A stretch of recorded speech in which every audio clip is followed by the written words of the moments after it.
Welcome to the Steve Stine Guitar Podcast, brought to you by guitar-zoom.com. If you want to improve your guitar playing, keep listening. If you want to improve even faster, go to guitar-zoom.com, where you'll find all of Steve's premium courses, masterclasses, and memberships that'll help you quickly and easily improve your playing. Now here's your host, Steve Stine.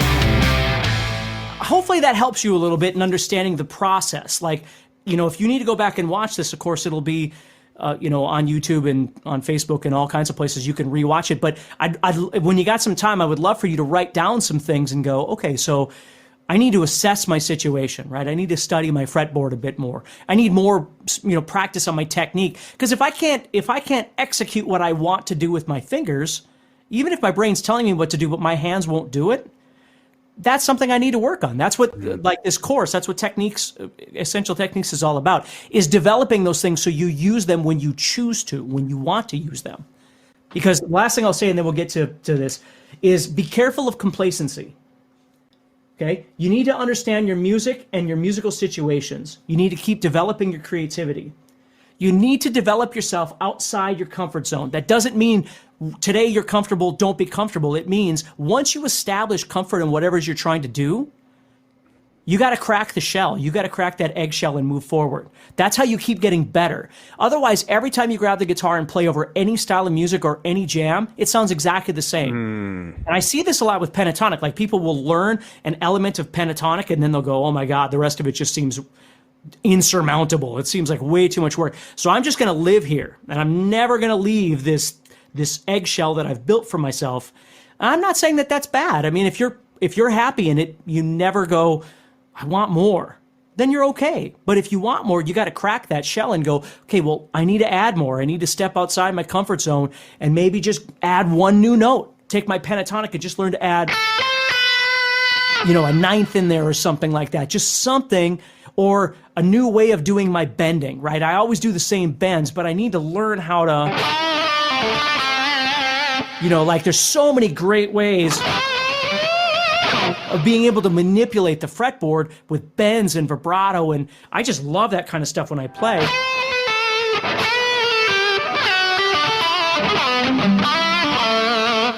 That's where that musicality comes from, is all in all that movement, the what I call vocal tools, which I talk about in the course too, but bending and vibrato and sliding and hammer-ons and pull-offs and, being able to take an exotic note that doesn't fit in your scale and throw it in and make it sound really cool, even though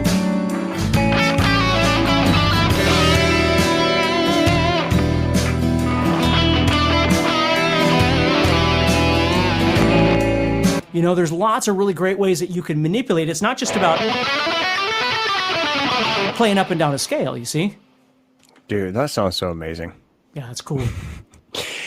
I would like to, since you're talking about all of these different bends and you're just showing all those different techniques, could I share my screen and share your mind map with them? Sure. So guys, this is actually, I'm going to show you a behind the scenes look at how Steve Stine's mind works when he sits down and creates a course for you. He doesn't start by like flipping on the camera. He starts by a whole lot of drawing on his knowledge, his experience, and all of his teaching that he's done over the past 30 years. And this is what he does. The first thing he does is he sits down and creates these huge mind maps and just dumps everything out of his brain that he wants to teach you. And I want to share this with you, kind of a behind the scenes look at how Steve creates things. I'm just going to click share here. Hopefully it'll work. Let me know, Steve, if you can see this. Yep, I can see it. Everybody see the mind map? Just say like yes or something in the comments. It'd be super cool. So this is the way Steve's brain works. He uses this mind mapping software and then just puts everything that he wants to teach you on here. Now, we've already done 3 of these workshops, and we're actually going to, this is the 4th one. I think we have 1 more to go. Guys, don't worry. If you missed any of the previous ones, they're about an hour long, super cool content. It's going to be available for you on the YouTube playlist as well as the Facebook playlist. So on YouTube, just go to Guitar Zoom and then click playlist, and then it'll be there called Essential Techniques. Same thing on Facebook.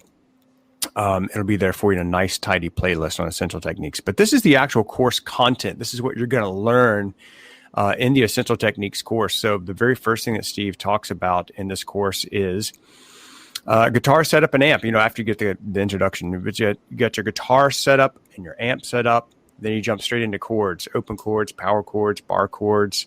And you can see how each of these things, like for strumming, we did an entire workshop on strumming.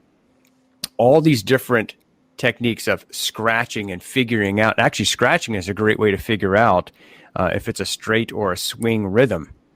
You can just kind of tell before you even try to play any chords or anything. Can you zoom in a little bit because it's fuzzy? Is it? Yeah. There you go. Oh. Zoom in. There you go. Like this? Yep. Okay, really zoom in. All right, so, and look, I'm not going to bore everybody to death with every single topic, but you can tell that there's a whole lot of stuff in here, and this is just on strumming. I'm going to bounce down quickly and show you. Let's go over here. Picking hand development. Let me blow this up. So picking hand development, picking control, down picking, palm muting, holding the guitar properly. Look how deep this goes. Elbow, wrist, fingers, listen and feel. I'm going to jump over to, those are the exercises, the 30-second, 60-second, 3-minute exercises for your picking control. It also goes into fretting hand, legato techniques, and I'm going to jump over to the stuff that we're talking about today, which is all of the different soloing techniques. So, for example, Steve was just talking about the bends. Take a look at he's got vibrato, a whole section just on vibrato right here, guys. But then look at the section just on bends, whole, half, 3-fret, blues, unison, harmony, pre-bend or ghost bends, double pumps, siren bends, bend slides, bend pull-offs. Just a ton of amazing techniques that you need to know. Hand synchronization, slides. Take a look at the slides. Airplane, dedicated, back and forth, sliding to change positions. And of course, there's a whole lot more in here. And of course, arpeggios, man, this thing is huge. In fact, it's 6.5 hours long, guys. This whole entire thing is 6.5 hours long. It's called Essential Techniques. And you can get it right now at guitarzoom.com. Thank you so much, Steve, for making that for everybody to learn from. And guys, if you went ahead and got the course, let us know what you're currently working on. One thing I did want to point out, I've gotten this question a lot, is do you have to go through this entire thing straight to, from the beginning to the end, or can you bounce around, Steve? Oh, no, you can bounce around. That's the whole thing. It's just, the whole point of it was, for instance, it's not about scales and modes. So we have courses that talk about scales and modes. It's about technique. It's about grabbing your guitar, putting the pick or putting your fingers on there and playing. That's what it's about. So, it's not about I didn't get sidetracked into theory or didn't get sidetracked into modes. Those are their own things. This is strictly about technique. So if you want to learn more about picking, whether it's hybrid picking or speed picking or alternate picking or down picking or palm muting or whatever it might be, that's the whole thing. So awesome. Okay. So Steve, we've got about maybe 15, 20 minutes left here. Where do you want to go from here, buddy? Well, let's go ahead and do some Q&A. Okay. Cool. So guys, let's talk. I've got I have a whole lot of questions here, guys. Woo! All right. Where do we start? All right. Let's do this. We've got oh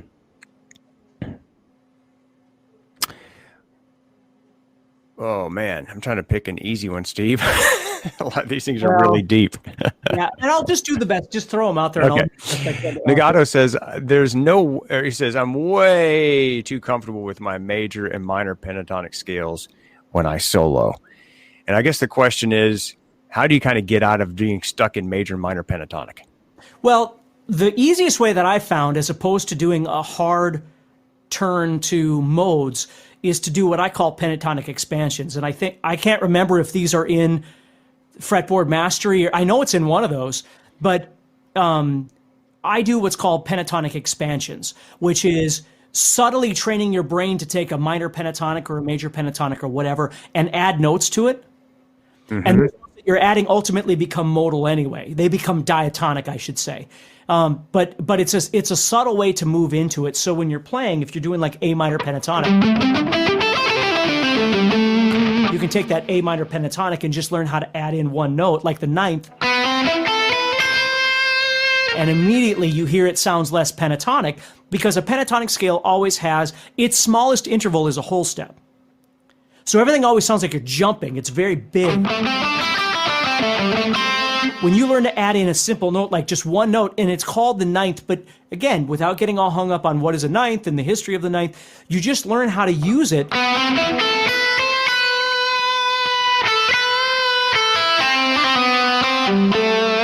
And you just practice something like that, very small for a while, and notice how it could change the way that you approach your solos, right?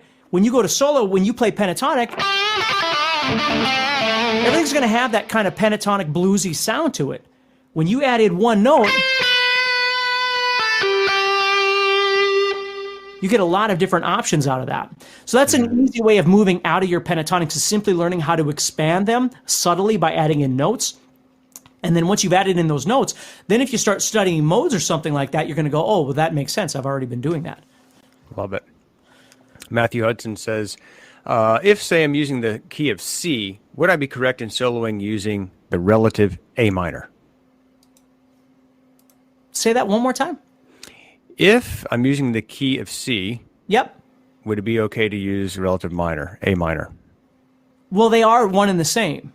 So you're technically already using A minor when you're using C. The difference is always emphasis, right? If you're in C major, your emphasis is C major, the chord C major in some capacity, right?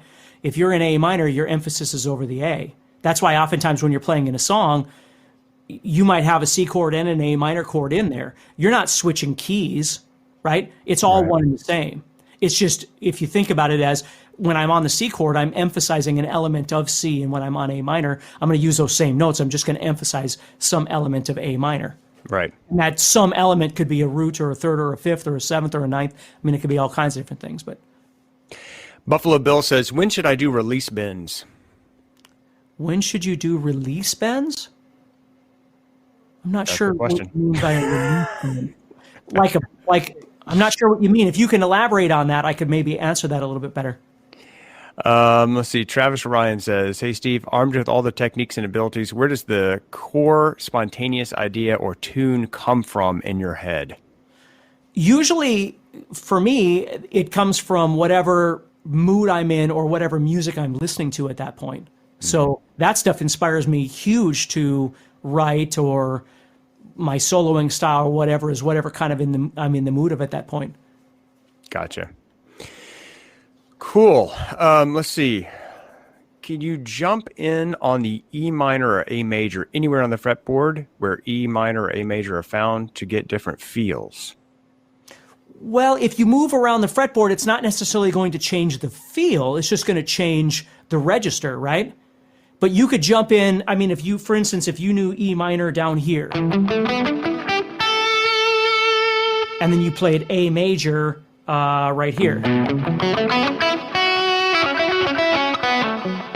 it may or may not change the feel, but what it is changing is the register. And again, that's where fretboard freedom comes from, right? Is your availability of being able to move wherever you want and then play. So, and again, have a reason. Like if you want to come down here to play, and then you come up here, right? They sound subtly different because one is a little more like talking and one is a bit more like singing. Mm-hmm.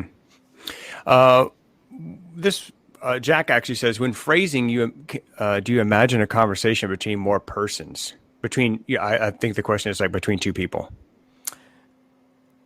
When you're phrasing, I can honestly say I don't really envision it that way, but that might be a really cool way to envision it. I envision it simply as like, I'm always thinking about what I call dynamic contrast. So I'm trying to, it's like a good movie or a good book. I'm trying to build and then bring it back down. It's like ebb and flow, right?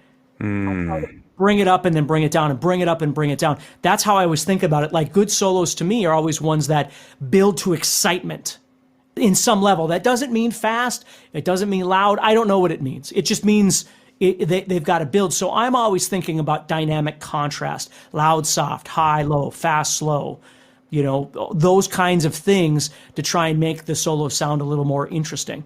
Mm-hmm. Here's a good one. Andres says, I have trouble when the progression changes chords very fast, and therefore it sounds a bit like the same thing over and over. What do you suggest? Say that one more time. He's talking about fast chord changes, like the tune that you were just doing earlier. Yep. The backing track just had those two simple chords. Yep. And his question is basically what happens when you have a bunch of chord changes that happen fast. Well, okay, there's two things that you could do. If the chord changes are happening quite quickly, it depends on what kind of solo you want. You might be responding to those. This is why you wind up with songs that have solos that are just really melodic, like they're just constantly making a connection. It's not improv. It's not an improvisation, right? It's a structured idea. You're going to hate me for doing this, but Achy Breaky Heart.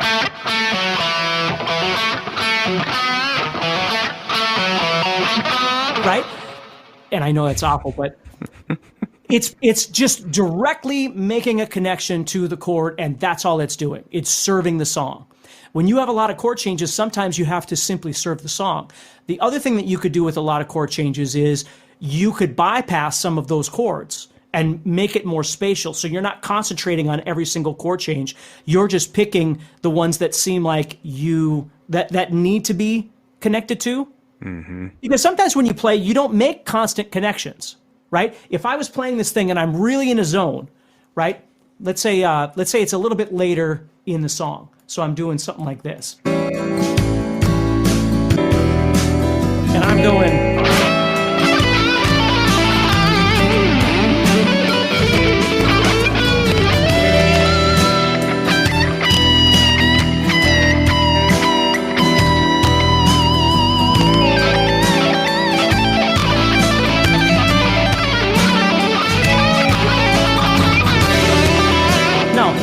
To be honest, I'm still making a connection because I know those chords are happening and I can't get it out of my brain. But I'm just trying to jam, right? So if I was in the middle of a cool lick, there might be a chord change underneath there, and I'm still going to keep going. I'm not changing just because that chord changed. Mm-hmm. You see? The problem is if I never make that musical connection, it sounds like I don't really know what I'm doing. If you're enjoying this episode and you'd like to support the podcast, go to guitar-Zoom.com and consider becoming a premium member. There are 3 memberships to choose from. VIP, which gives you instant access to a library of short but powerful courses as well as new bite-sized lessons each month. There's also Play Songs that gives you step-by-step lessons so you can learn to play your favorite songs fast. And finally, there's Masterclass, university-level training on everything from soloing to music theory, from blues to home recording. For more info about these memberships and all the premium courses available to you, go to guitar-Zoom.com. Now back to the podcast. Gotcha. And that's the trap when it comes to people going, well, I just play by feel, or I just play by sound. We all play by feel and by sound. But that doesn't mean, I give the keys to my car to a 5-year-old and they just drive around by feel, right? They still have to understand the premise of driving a vehicle, right? They don't have to understand everything that a truck driver needs to understand, right? Or a pilot needs to understand. They don't need to understand all those things, but they need to understand the basics of how the car works and how to not get in an accident and what a stop sign is. And you see what I'm saying? Mm-hmm. So we all play with an element of feel, at least we should. That's what the creative bucket is for. But it's these other things that allow us to elevate the game a bit. Mm. So we're not just going...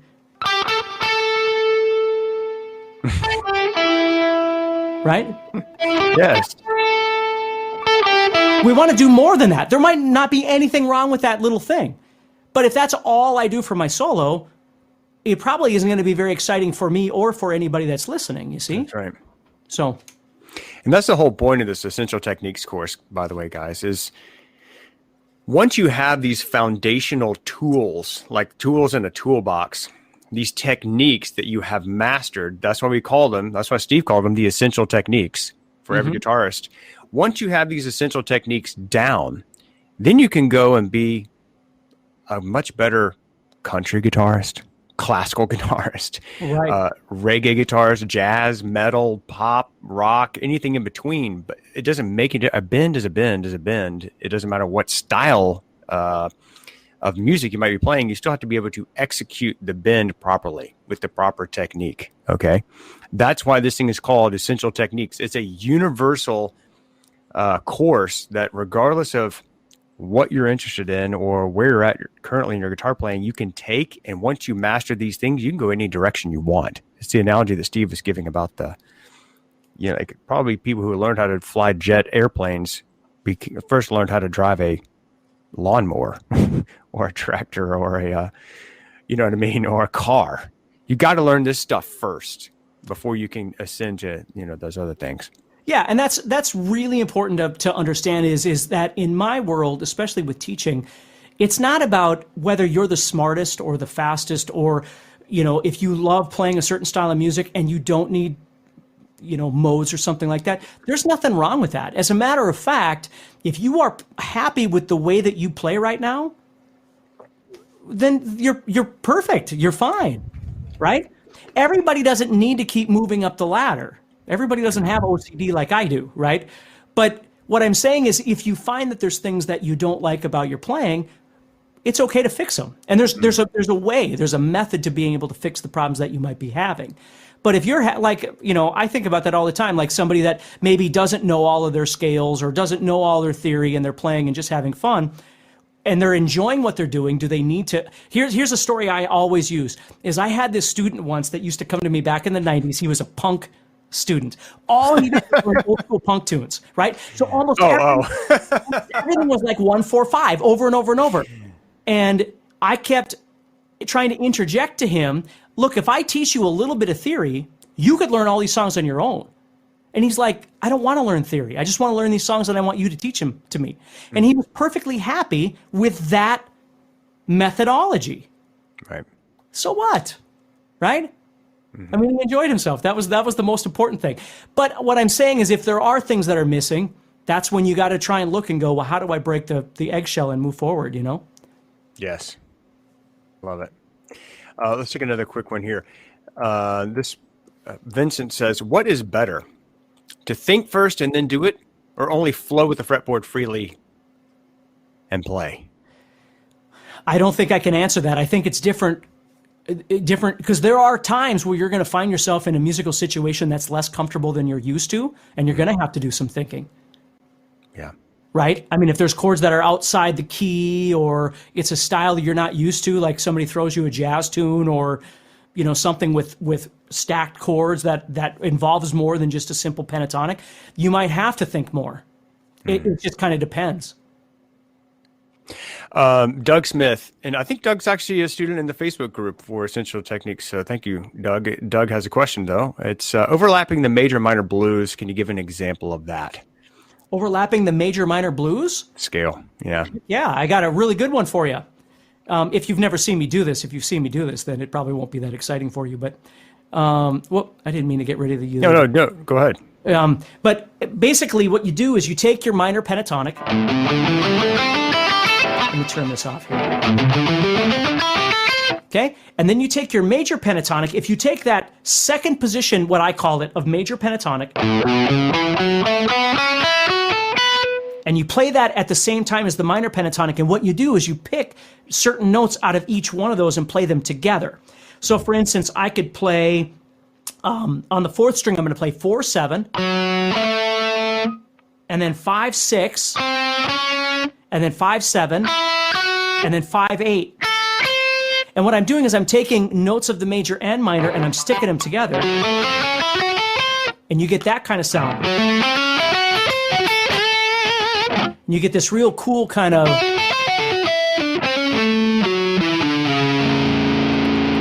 thing to your blues, you see?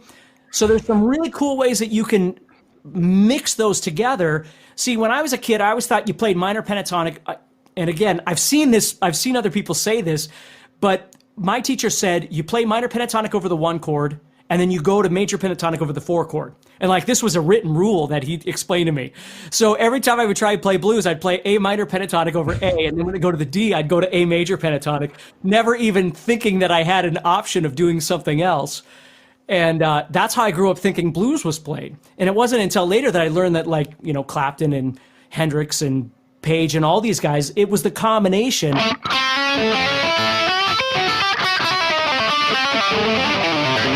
that made their blues sound the way it does. So cool. Yeah, very cool. Byron says, is the caged system the best way to learn playing over chord changes? It's a really good way. Now, the way I play caged, or the way I teach caged, is different than I know the way some other people teach caged. Like, I never learned caged as a scalular thing. I learned caged as a visualization of chords. So like C is here, C is here, C is here, and here, and here. I learned how to visualize it that way. That way, if I was playing and I wanted a C chord, I could visualize.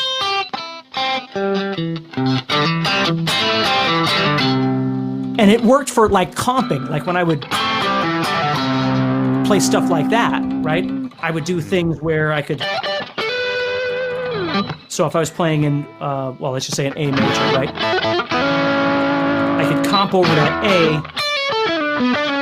So it helped a lot in learning how to see like arpeggios and different things like that. And I would use it a lot in church when I would comp over songs, like the other guitar player would be playing chords, and I would just be adding little fills. I'd be following those chords around in a caged sense. Very cool. Leah Mansky has an awesome question. She says, hi, Steve. When I'm listening to a song or jam track, what do I do if I do not know what chord is being played at a particular time? Well, hopefully you'd know the key that you're in, right? Because sometimes we do find ourselves like in a situation where maybe you don't know everything. Let's say I go out to a club and somebody invites me up on stage and I have to play a song, and it's not really a song I'm very familiar with, right? So maybe I don't know every nuance of that song. And it happens, but at the very least, you need to know what key you're in.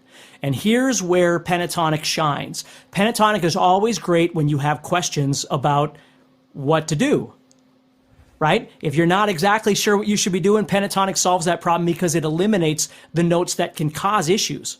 So pentatonic is always a great backup scale. And again, by saying that, I don't mean I don't use it in the forefront, because I do.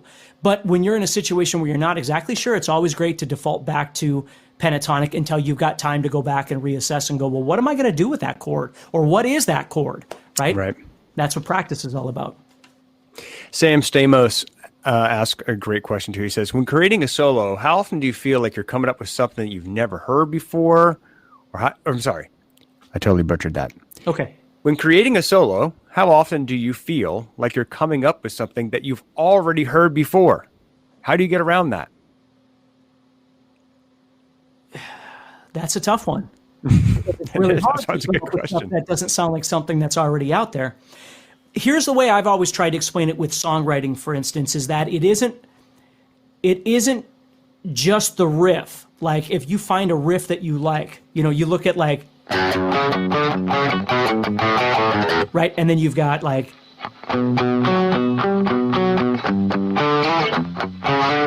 right? They have the same riff, but they do different things. So it's sometimes it may start as an idea that sounds like something else, but in the long run, it goes to different places and does different things. It might be in a different key, it might be in a different tuning, all of these things. But then the next part that really makes all the difference is when you flip it on its side and you start building songs this way.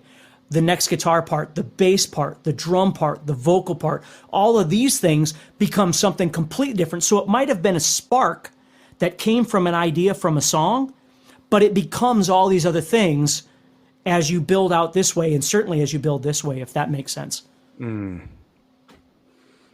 Yes. Okay, Someone just said just joining. Guys, thank you for just joining. We're wrapping up here, so I want to make sure you guys know about some resources that we have for you, so that you can get the absolute most value from the time that you spend with us. These workshops that we've done for you here, we're just wrapping up the fourth one.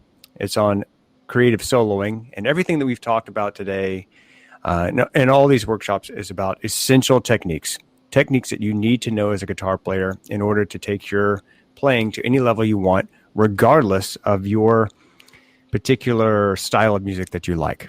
Steve has created a new course for you. It's called Essential Techniques. It's available right now at guitar-zoom.com at the introductory price, which is ending soon. So if you'd like to check out that course and see if it's right for you, then just go to guitar-zoom.com and click on that big banner at the top that says Essential Techniques. And then it'll take you over to the page where you can get the course if you want. There are a lot of fast action bonuses. And in fact, one of the fast action bonuses I just noticed is Caged Made Simple. So we had a bunch of people asking about caged chords and how they work. You get the course. You get Steve's Caged Made Simple course free as a bonus, as a fast action bonus, when you get this Essential Techniques course. Second thing I want to mention, all of these classes that we've done for you, all of these workshops will be available for you in a nice, tidy playlist on the GuitarZoom YouTube channel. So you can check that out. Just go to YouTube, type GuitarZoom. The channel will pop up for you. Click on playlist, and we'll put each new workshop on Essential Techniques there for you, as well as in the Facebook group if you're over there on Facebook checking that out. The other thing that I wanted to mention to you is we have a new membership called Play Songs, and it's all about songs. So if you're like, you know what, this technique stuff sounds amazing, but I'm just not ready for this, or I'm just not interested in this particular thing right now, I just want to get some songs under my belt, go to playsongs.com. Steve has an entire library of songs that we have licensed from the original bands and publishers and artists. A lot of them are tabbed out, and it's just an awesome way to learn a bunch of songs really fast. So if techniques is not your thing right now, you might want to check out playsongs.com. The last thing I wanted to mention, guys, is that we are doing one more of these sessions for you on Wednesday, October 21st, and they are at 10 a.m. Pacific, 12 Central. And I don't even know what the next topic is on, Steve. Do you? Think, as I understand, I think it's all Q&A. Oh, okay. So Wednesday is the big Q&A session. So come prepared with all your burning questions about technique, and we will just hammer out as many questions and answers as we possibly can. What else did you want to cover today? Well, I think that's enough. Like I said, there's a lot that I went through. It's hard to go into detail of everything without, this is why I like to do like clinics and things like that, where you can sit and talk about this for 3 hours, but at least it's enough to get started and think about where everybody can think about where they are and how to connect to that and what they might need from there. So soloing, the only thing I would say is just don't think that soloing has to be the same as it is for the other person. Even if it's somebody that you love, somebody's playing style that you absolutely love, it doesn't mean it's going to convert to you. Take the stuff that makes the most sense to you, where you are right now when you're playing, and try and morph it. Because the one thing that I was trying to explain to people is if you're here and you want to get here, I think that's wonderful. But find a logical way to get there. You know, instead of always grabbing something where now you're not even practicing creative soloing anymore, you're practicing, you're back in rudimentary because you're practicing some new pattern or something, that's awesome. But it's taken you out of this bucket again. So the way to stay in this bucket is to take just small little elements and twist them and try and make those into something that's useful and sounds good to your ear and feels good to your heart. You know what I mean? I do. Awesome stuff, Steve. As always, man, it's always a pleasure to be here with you. And guys, it's always a pleasure to be here with you guys. You guys are the reason that Steve and I are even here. And so we do appreciate your support. You guys are just the best. And thank you for your continued time and attention. And one of the greatest compliments that you can give is to share this with somebody you think might be able to get some use out of it. And also, if you're a member of GuitarZoom, then if you would like to share your experience with folks who have not decided to join us, that if you've had a good experience or even a bad experience, tell us about that and refer folks to the channels and to the website. That's the way we continue to be able to provide value for you. And it's just a cool thing that it's a big circle of love, of giving and receiving. That's what we try to do here. So, Steve, anything else to add, my friend? No, I think that's good. Okay, I do too. Guys, we'll see you on Wednesday. Same time, same place, 10 o'clock Pacific time, October 21st for the final Essential Techniques workshop. Again, if you'd like to get the course, it's on sale right now at the introductory price with some really cool extras that you get just for signing up. That's available at guitar-zoom.com, and the course is Essential Techniques by Steve Stine. Thank you, brother. Always a pleasure. It was awesome. Thank you so much, guys. Thank you, Dan. Thanks, guys. Bye. Next time on the Steve Stine Guitar Podcast. You know, I've got this Kemper that I use for a lot of my tones, Dan. Mm-hmm. And there's a tone on there that is like a Dr. Z, but it reminds me of like an Andy Timmons or kind of Eric Johnson-y tone. Yeah. I just love the sound of it. It's a lot of fun to play. Are you playing through the Kemper right now? Yeah. Cool. Yeah. Yeah, it's funny because like with playing, it's so easy to be inspired by a tone, and then you just start playing and kind of go with it, which is so great. Super cool. Hey guys, thanks for joining us. Hey Paul, Rusty, Eric, Stephen Bell is back. Bucket full of balls. Peekaboo, he says. Greetings, Jack Waters. How you guys doing? Hey guys, thanks for joining us. As you're piling in here, tell us where you're from. That'd be awesome. All right. Alex is here. Pete is here. White Rabbit is here. 07 Gaming. Vienna. All right. Germany. UK. You know what would be so cool is if there was like a map or something we could see where everybody is. That would be so cool. Snowy Minnesota. Snowing already in Minnesota, October. We got 4 inches yesterday. I think they got 7 inches. Wow. We have a snowstorm again tomorrow and then again on Sunday. Wow. Russell Roy from Denver. Where are you in Denver, Russell? I used to live in Denver. Just curious. Buckinghamshire. Rotterdam. I don't know. I'm speaking in that. Rotterdam. Norway. This is so cool. Germany. All right, guys. Thanks for showing up today. Super cool to be with you again for another session of Essential Techniques. Today is our last and final workshop that we're doing together, at least for this particular topic of Essential Techniques. This is the 5th, I believe, workshop that we've done. That's right. On Essential Techniques. That's right. The first one we did is Feel the Rhythm. Second one we did is Picking Perfection. The third is Playing Songs. The fourth is Creative Soloing. And today we're going to do a big old session on question and answer. Everything that you want to know about technique. And while I'm getting my act together here, Steve, I was going to ask them to give us the link to the playlist in case you guys missed any of the previous ones. You can go and check out all the workshops are going to be on the GuitarZoom YouTube channel. Just go to YouTube, type in GuitarZoom, click on the GuitarZoom YouTube channel, and click on playlists. And then under the playlist, you'll find all of the previous sessions that we've done, because all of these have been live. And then you'll be able to check out the one that we're doing today.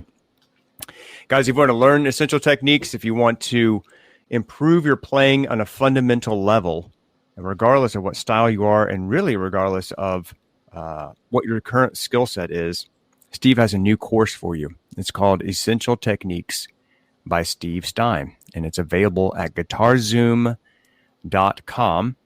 Just go there and click on the big banner at the top, and you can get all the information. There are several fast action bonuses before the introductory price expires, which should be, I think, Monday is the last day. So you get all the bonuses and you get the introductory price if you decide to invest in this course before Monday, October 26th. Cool. And a whole lot of people have already done that. And by the way, guys, if you're here and you're actually already signed up for Essential Techniques, tell us what you want to learn from that course. What's the number one reason you decided to purchase it? And kind of what your goal is to accomplish. Like, what do you want to accomplish with Essential Techniques? And get your questions ready. Everything that we're going to be talking about today in terms of your questions are going to be, if you could keep them directed on technique, and we can talk about, Steve can talk about what that is exactly. That would be super helpful to everybody here. Hopefully everybody can learn some stuff, and you guys can get some value from what we're talking about today. All right, Steve, where do you want to take it from here, my friend? Well, we'll just start doing some Q&A here. I'm going to throw this up here. I'm not actually going to throw up. I'm going to throw this up here. So I just thought this might help us a little bit. What's your single biggest struggle with guitar? Okay. Now I see we've already got a couple questions about sweep picking. So we'll start with that. I'm just going to answer some questions, and then if we need to go into a bit more detail with some techniques, we can certainly do that. I'm just going to do this before we even start, let you know that, like, I live in North Dakota, so right now it's cold, and it's just going to get colder, and then it'll get brutally cold, and then it'll get deathly cold, and then it'll warm up a little bit by April or May or June. Wow. So the first thing I want to explain to all of you, especially like if you're like me, and my circulation isn't as good as it was 20 years ago, right? So one of the most important things that I need to do every single day when I play, and certainly when it gets colder outside, is warm up my hands. So I do a lot of stretching with my hands, and I do a lot of, like, what I do is I squeeze my fingertips and it makes the blood flow to my fingertips. There's all kinds of different things that you can do, but I'm just going to remind you that warming up before you actually practice is a really beneficial thing. Hey, Steve Stine here from guitarzoom.com, and thank you so much for listening to this podcast. If you enjoyed this episode, can I ask you a favor? Please subscribe, leave a review, and share it with a friend. Your feedback means more to me than you'll ever know. And be sure to check out my YouTube channels where you'll find over 1,000 videos to help you with your guitar playing. Thanks again for listening. Stay positive, keep playing, and keep having fun. If you'd like some help with your guitar playing but you're not sure how to get started, go to guitarZoom.com and look for the Help Me Choose survey. By answering a few simple questions, you'll get Steve's personal recommendation of the perfect course for you. All this and more is available for you at guitarzoom.com.